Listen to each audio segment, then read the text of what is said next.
Да, на галерную? Да, все верно. Так а это, ну сюда-то его не надо тащить точно. Да, аккуратно. Не, так в багажник, вы что, аккуратно, в багажник положим, туда не надо.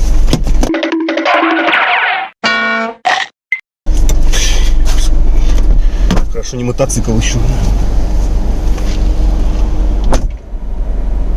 Когда долго сидишь, ждешь заказ, это, конечно, никогда... Такое ощущение, что пассажиры крадут твое время. Но, кстати, знаете, о чем я вспомнил? И каждый раз вспоминаю, когда первый был день рабочий у меня в Uber, это было, господи, в 17-м году. Я тогда только сел в такси. И когда начались вот эти вот заказы один за одним, а тогда же, кто помнит, там один за одним, я так загорелся вообще работой, что провел 16 часов. Вот просто с непривычки 16 часов за рулем. И у меня на следующий день вскочил геморрой.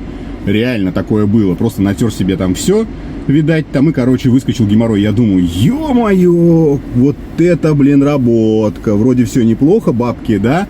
Но геморрой вообще меня не радует. И тогда я уже задумался о том, что нужно что-то делать, чтобы геморроя не было. И недавно, месяцев 2-3 назад, я рассказывал про подушку прикольную, которая решает эту проблему долгого нахождения в сидячем положении. Я, кстати, на ней сижу сейчас. Сейчас достать надо только ее. Меня, кстати, спрашивают много, а некоторые друзья купили, тоже, на самом деле, очень довольны. Подушка фирмы Кабая. Вот такая подушечка, да, значит, в чем ее прикол?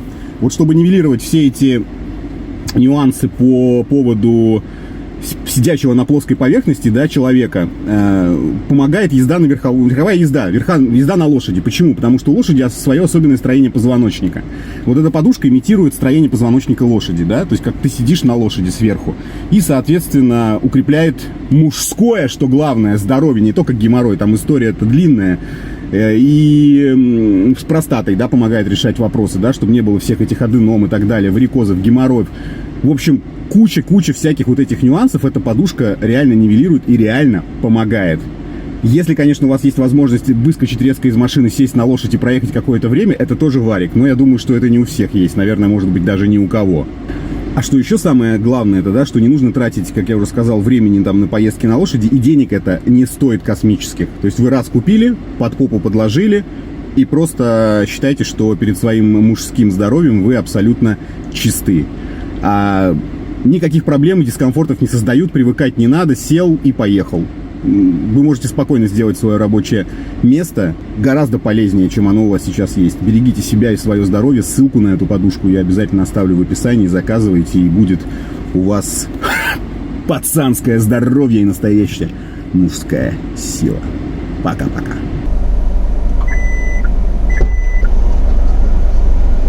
Я не знаю.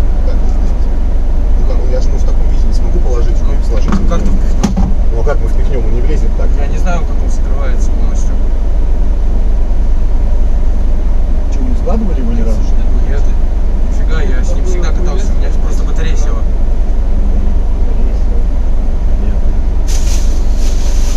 Села батарейка. Давайте.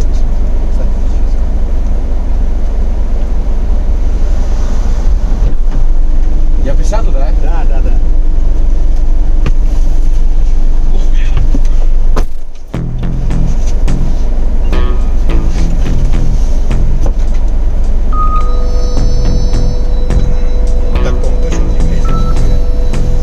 Ну, посмотрите, там кнопочка где-то должна быть. Кнопочка? Да. Да, он же у меня недавно. Не, ну я вот так сейчас время потеряю, короче, давайте мне Давайте, может, сюда-назад впихнем как-то. Не. Назад точно не надо. Вот. Да ничего, вот он не влезает.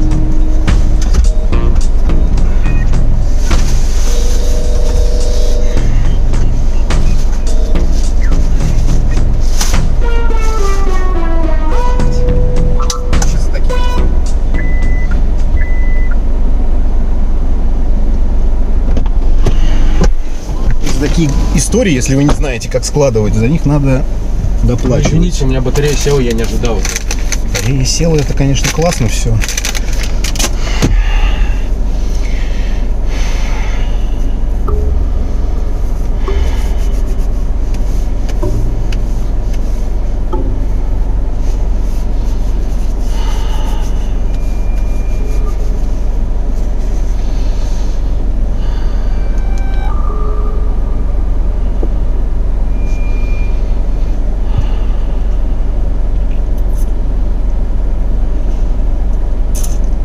что, мы ехать-то будем? Да, сейчас поедем. У меня к вам вопрос один будет. Ну, Несложный. Это ваш самокат? да, мой. Просто я обратил внимание, на нем оторван, ну точнее не оторван, а наоборот присутствует кусок небольшой QR-кода, который стоит на каршеринговых самокатах. Он Ну. такой при покупке был. С QR-кодом, Да, с QR-кодом. но он просто оторванный, как бы, и кусок там не доторванный. Ну, У меня есть, хорошо, у меня просто, я объясню, у меня есть сомнения по поводу того, что этот самокат ваш, и мне было бы даже пофигу, там, ваш он не ваш, просто на каршеринговых самокатах, да, вот вы даже не знаете, как он раскладывается, понимаете? И вы на нем не едете, говорите, что батарея села. Ладно, хрен с ним, батарея может сесть, но вы даже не знаете, как он раскладывается. Это, во-первых, слушайте меня, а во-вторых, на каршеринговых этих самых самокатах электрических стоят GPS-маячки. И служба безопасности просто, если самокат передвигается без оплаты, она подрежет нас где-нибудь заблокирует на двух машинах и начнет нас, простите за выражение, пиздить дубинками по ногам, понимаете? А пока я буду там объяснять, что я таксист, мне в любом случае перепадет или нахер мне не нужны такие приключения. Вот поэтому я просто и задаю вам вопрос, ваш ли это самокат или нет. У меня есть сомнения, что он ваш. Ну прям реальные сомнения. Понимаете? И я не хочу просто приключений на свою жопу. Вот и все. Не с этим сам. Красавчик, блядь. О, блядь! Красавчик! Отлично, да? Во, охуеть, блядь! Не, нахуй, мне это тоже не нужно, это все, блядь.